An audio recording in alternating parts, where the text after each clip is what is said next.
Chukwu Ezuworom ọtọpụwo m n'ikpe ọmụma udo na ọṅụ nke igwe dị n'obi m amara ya ezuworo m amara Chukwu Ezuworom ọtọpụwo m n'ikpe ọmụma udo na ọṅụ nke igwe dị n'obi m amara ya ezuworo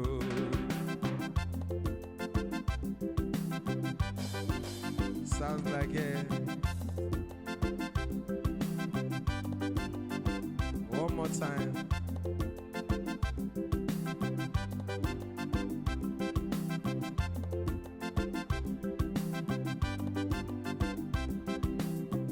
Udo kinenye Ezuworom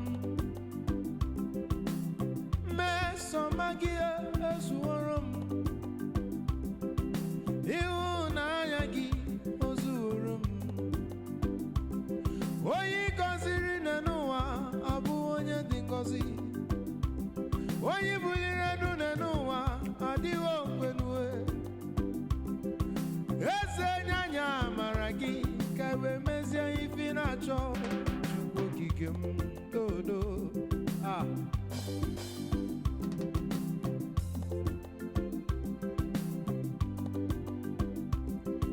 asị na-ewezuga gị gịnị ka anyị ga-eme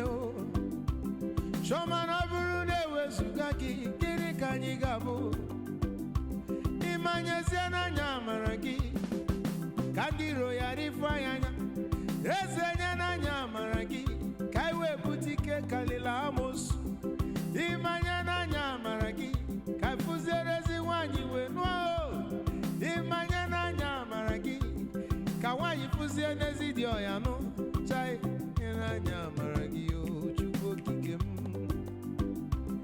ịmanye n'anya amara gị eze ebube ewo amara Chukwu Ezuworom ọtọpụwo m n'ikpe ọmụma udo na ọṅụ nke igwe dị n'obi m amara ya ezuworo